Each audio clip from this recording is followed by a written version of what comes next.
حضرت فاطمہ رضی اللہ تعالیٰ عنہ حضرت محمد صلی اللہ علیہ وسلم اور حضرت خدیجہ رضی اللہ تعالیٰ عنہ کی سب سے چھوٹی صاحبزادی ہیں۔ آپ رضی اللہ تعالیٰ عنہ کی ولادت بعثت نبوی صلی اللہ علیہ وسلم کے 5 سال قبل مکہ مکرمہ میں ہوئی، جب آپ صلی اللہ علیہ وآلہ وسلم کی عمر مبارک 35 برس تھی۔ حضرت فاطمہ رضی اللہ تعالیٰ عنہ بچپن سے ہی نہایت پروقار اور سنجیدہ شخصیت کی مالک تھیں۔ حضرت فاطمہ رضی اللہ تعالیٰ عنہ عادات و اطوار اور حلیے کے اعتبار سے حضرت محمد صلی اللہ علیہ وسلم سے مشابہہ تھیں۔ آپ رضی اللہ تعالیٰ عنہ کو حضرت خدیجہ رضی اللہ تعالیٰ عنہ جیسی عظیم عورت سے تربیت حاصل کرنے کا شرف حاصل ہوا۔ آپ رضی اللہ تعالیٰ عنہ کی والدہ ماجدہ جب اس دنیا سے رخصت ہوئیں تو آپ رضی اللہ تعالیٰ عنہ بہت غمزدہ ہو گئیں۔ رسول اللہ صلی اللہ علیہ وسلم آپ سے بہت محبت فرماتے تھے، چنانچہ آپ صلی اللہ علیہ وسلم نے تبلیغ دین کے مصروفیات کے ساتھ ساتھ آپ رضی اللہ تعالیٰ عنہ کو بھی وقت دینا شروع کیا۔ آپ صلی اللہ علیہ وسلم حضرت فاطمہ کو تسلی دیتے اور نہایت محبت اور شفقت سے پیش آتے اور انہیں بہترین نصیحتیں بھی فرماتے۔ جب نبی کریم صلی اللہ علیہ وسلم نے اعلانیہ دعوت دین کا آغاز کیا تو کفار مکہ آپ صلی اللہ علیہ وسلم اور صحابہ کرام کو سخت تکالیف دیتے۔ حضرت فاطمہ آپ صلی اللہ علیہ وسلم کی تکالیف دیکھ کر بے حد پریشان ہوتیں۔ کفار مکہ کی اذیتیں دن بدن بڑھتی جا رہی تھیں، یہاں تک کہ اللہ تعالیٰ نے نبی کریم صلی اللہ علیہ وسلم کو مدینہ منورہ کی طرف ہجرت کرنے کا حکم فرمایا۔ ہجرت مدینہ کے بعد نبی کریم صلی اللہ علیہ وسلم نے حضرت فاطمہ رضی اللہ تعالیٰ عنہ کی شادی حضرت علی رضی اللہ تعالیٰ عنہ سے کر دی۔ 3 ہجری میں حضرت فاطمہ رضی اللہ تعالیٰ عنہ کا نکاح ہوا۔ نکاح کی رسم مسجد نبوی میں سادہ انداز میں انجام پائی۔ جہیز کا سامان بھی انتہائی ضرورت کی چیزوں پر مشتمل تھا۔ ولیمے کی رسم بھی انتہائی سادہ انداز میں ہوئی۔ خاتون جنت سیدہ فاطمہ الزہرا رضی اللہ تعالیٰ عنہ گھر کا تمام کام خود کرتی تھیں۔ چکی سے آٹا پیس کر ہاتھوں میں چھالے پڑ گئے تھے، لیکن آپ رضی اللہ تعالیٰ عنہ کبھی بھی مشقت سے نہ گھبرائیں۔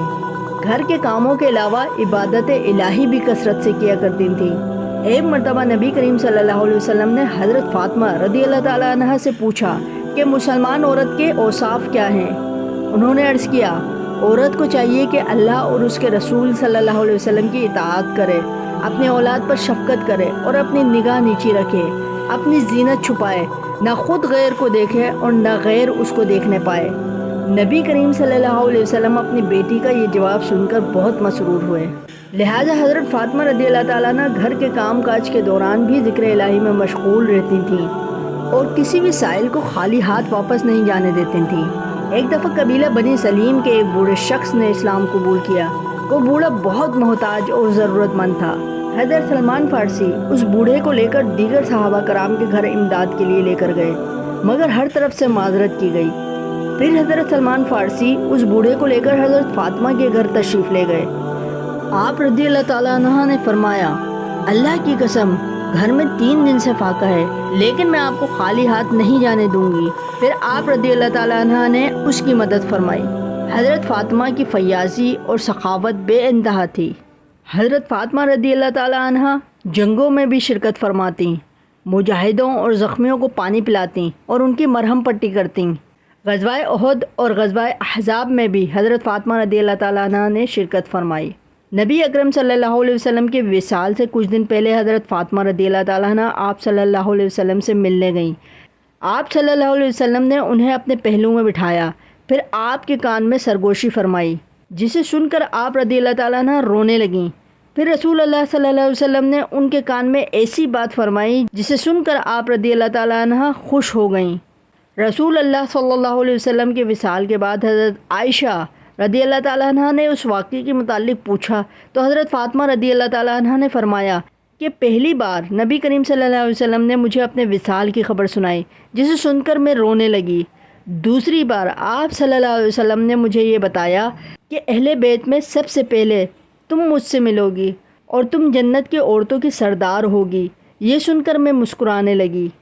نبی کریم صلی اللہ علیہ وسلم کے وصال کے بعد 3 رمضان المبارک 11 ہجری کو حضرت فاطمہ رضی اللہ تعالیٰ عنہ بھی اپنے خالق حقیقی سے جا ملیں۔